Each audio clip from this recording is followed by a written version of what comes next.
Hi.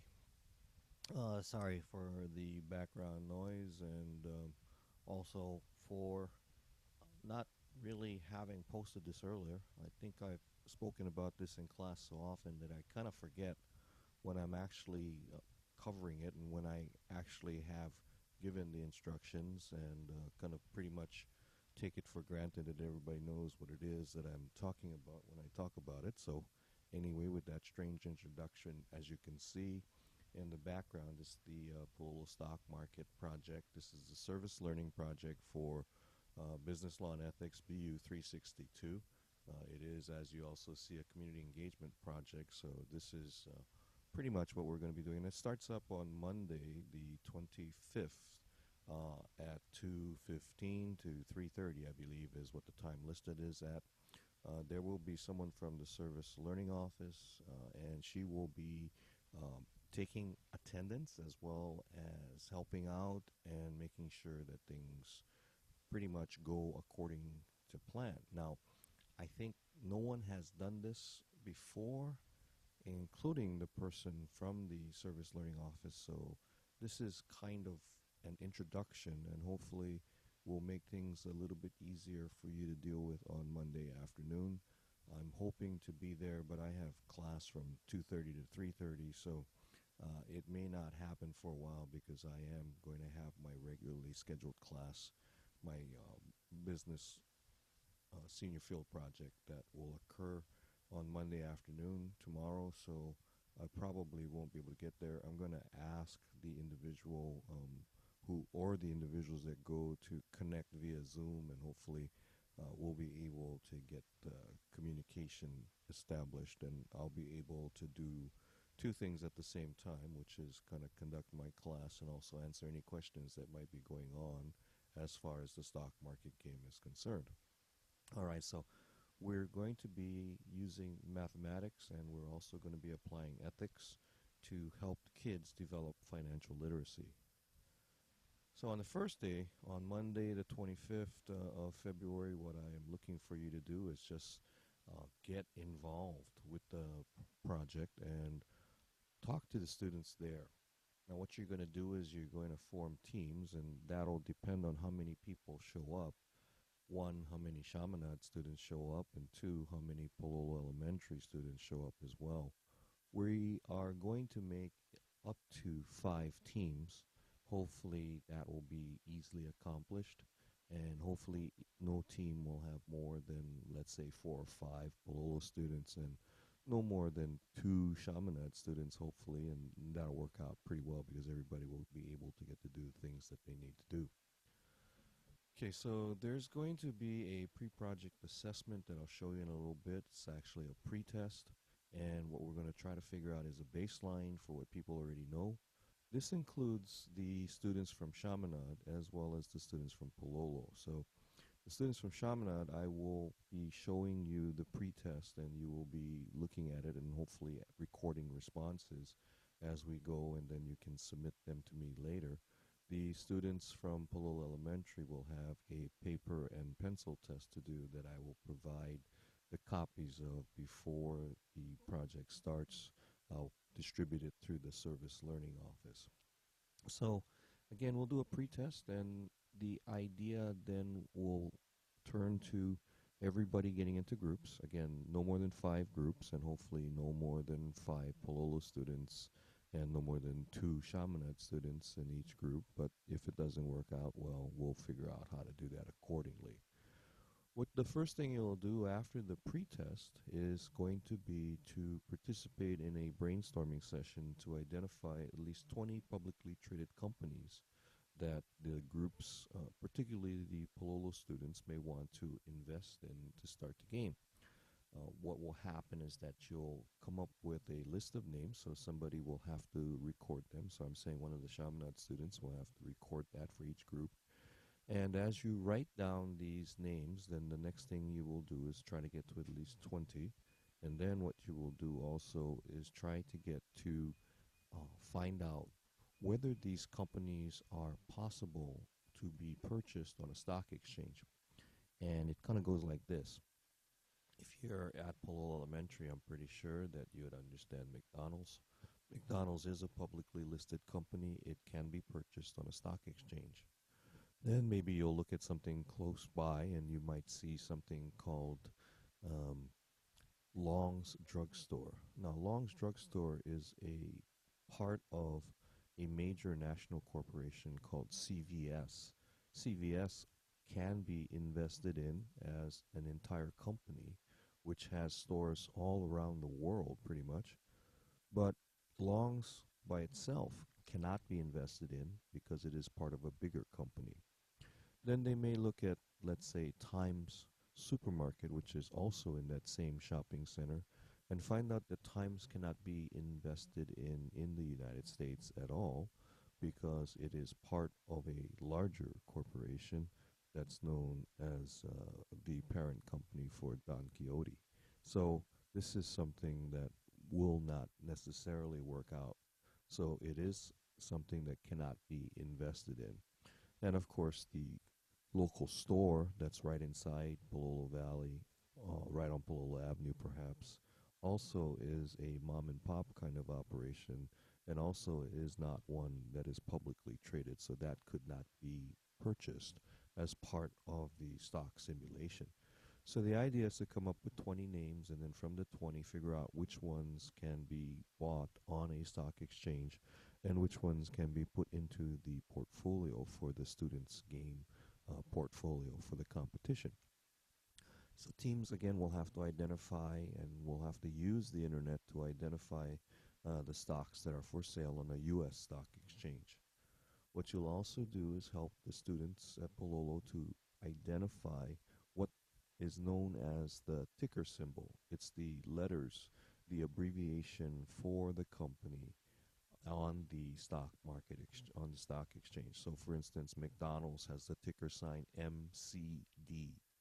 So that is something that would be McDonald's and how you could track McDonald's by putting it into a financial education page. And we're going to, for the most part, be using Yahoo Finance. So if you go to Yahoo Finance and you can try to find the ticker symbols for each one of the stocks that is capable of being put into the student's portfolio because it is a stock that they can buy an interest in. Then the goal then will be to try to get as much profit or as little loss as possible. But what you are going to do is utilize both mathematics and ethics to make the choices as to which companies to invest. As it says there in the fourth bullet point, the goal of this research is to determine if the company is socially and environmentally responsible. And then the next bullet point, the teams will also apply the ratios to determine if the companies are a good investment. At that point, the teams will then try to pick, or at least pick, 4 companies that would be the companies that they would like to invest their $100,000 of game money upon. Now, the math that you will use, the first one is called the price to earnings ratio, or the PE ratio. And what this is it says there that the price to earnings ratio is a ratio for valuing a company that measures its current share price, so whatever it costs when you buy it, or whatever it costs today, to its per share earnings, or the earnings per share, EPS. Now, the earnings per share is also going to be something that you can find on Yahoo Finance, but it'll be whatever the company made on a per share basis for 2018. We don't know what 2019 holds for us in totality yet, but we do know what they did in 2018. So you'll use that as the earnings per share, or the E in the price earnings ratio. So it says the price earnings ratio are used by investors and analysts to determine the relative value of a company's shares in an apples to apples comparison. So this way you could compare McDonald's, which sells food, to CVS, which is a drugstore that also sells other things as well, but is not primarily known as a food store. You could also look at Nike, which is a shoe and apparel company, and compare that to perhaps Apple, which is a product manufacturer as well as a software application developer. So this is essentially what we use to make sure that we can evaluate companies fairly equally, regardless of what it is that they do, the service that they provide, or the products that they produce. So this is again the formula for the price earnings ratio. You will keep this every week. So someone will have to start in each group a journal or a diary that shows the stock's price and the earnings per share. And each week that you return for the assignment, and you will have to be there about 7 times during the semester, which is not much. Each time you go there, you will recalculate the price to earnings ratio based on what the value of the stock is on the day that you're visiting, which is always going to be a Monday. Now, the other thing we're going to look at is something called the dividend yield, and the dividend yield is whatever the dividend is. So if a corporation pays out money or other things of value to its stockholders, to its investors, and they do that on a fairly equal, or what we call pro rata basis, depending on the number of shares an individual owns, then this is normally called a dividend. The dividend yield is the amount of the dividend over the stock's price at the time that you buy it.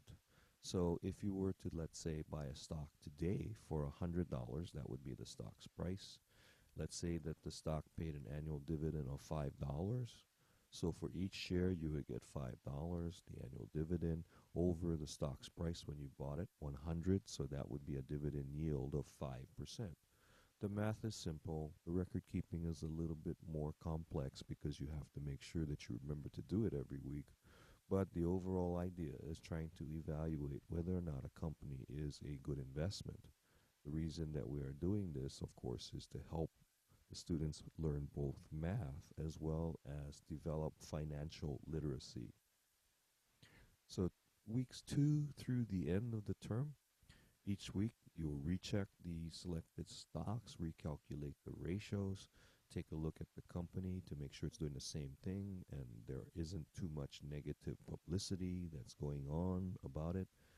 You might find sometimes that companies suddenly do something that's very unethical or even illegal, that you would be not wanting to stay involved with the company because either or both is going to lose money and or it's also going to decrease in reputation value, which means it won't be an ethical investment. So even if you could make money off of it, it probably wouldn't be the socially responsible thing to do. Now, there are some people who feel that money, profit, is the only objective of business, but we know that that is not necessarily the entire truth to it.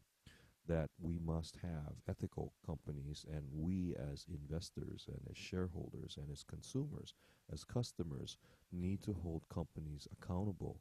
So if they are doing unethical or illegal activities, even if it is something that they can make money off of, we will refuse to participate. We will boycott the products. We will make sure that the company is less successful, and thus they will not make the money that they thought they could. And we will not do anything until such time that the companies decide to change their way. Another thing that you will be doing from the second week on is each team will be involved in writing an 800-word essay in something called InvestWrite. Some more information will be given to you as to what the topic is, and we will look at those on a regular basis on our Mondays that we meet together with the students from Palolo Elementary School. As a Chaminade Service-Learning student in the BU 362 class, you will also need to keep a weekly journal to record the activities of the teams so that you can use that information or those recollections to do your reflections. Sorry, it should be assigned reflections, not elections. But this is something that you'll need to do. There will be, as you have seen in Canvas, a series of guided reflections that you'll have to write throughout the term in order to receive full credit for this. Otherwise, you have to write the term paper. The journals will be submitted at the end of the semester along with the final reflection. All right, so that's the part about the project in general. Now, one more thing, and sorry this is dragging on kind of long, but what I want to do in this time now is I want you to take a look at this particular pretest. So again, it says before we take the test. So what we want to do is take a look at what it is that we need to test our students upon so that we can figure out what it is that they already know about the stock market. And what you'll find is that some of them actually know a little bit about the market because they have participated in the stock market competition in a prior uh, semester, maybe even last semester. So here's the pretest. There are 20 questions. The first, as you can see there, a company is a business that sells products or provides services to make a it's multiple choice, so just circle the correct answer and have the Palolo Elementary student circle the correct answer on the papers that I will provide to the service learning liaison that will be there, that will be monitoring and taking roll over everyone and kind of like trying to keep order going in the project. Number two, corporations can be private or publicly owned. Number three is a fill in the blank with three choices or three pairs of choices available. Number four, when you buy a share of stock in a public company, you become a blank of the company. Number five, Patrick bought 10 shares of stock in Mattel Corporation for $12 per share. 2 years later, he sold the stock 10 shares for $15 a share. Patrick made a blank, and you see the choices. Number six, the letters that identify a stock for investors is called and you have three choices. Number seven, a blank investor is one who doesn't like to take risk. Number eight, all stocks must pay dividends, true or false. Number nine, when a company goes public, what does it do? And you have three choices. Number 10, a company is a subsidiary, or if a company is a subsidiary, and you have three choices there. Number 11, the chance of losing all or part of your investment is called, you have three choices. Number 12 is true or false. Not all companies publicly trade stock. Number 13 is not there, so number 14, a partnership, corporation, and proprietorship are forms of, and you have three choices. Number 15, in a stock quote, value means, and you have three choices. Number 16, if you bought 200 shares of Yummy at $45 per share and sold Yummy for $48 per share, how much money did you make? So some simple math, three choices.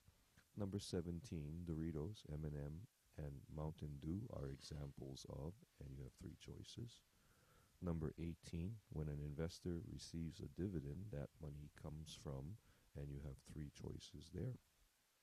Number 19, the New York Stock Exchange, NYSE, American Stock Exchange, AMEX, and NASDAQ, the National Association of Securities Dealers Automatic Quotation System, R, and you have three choices.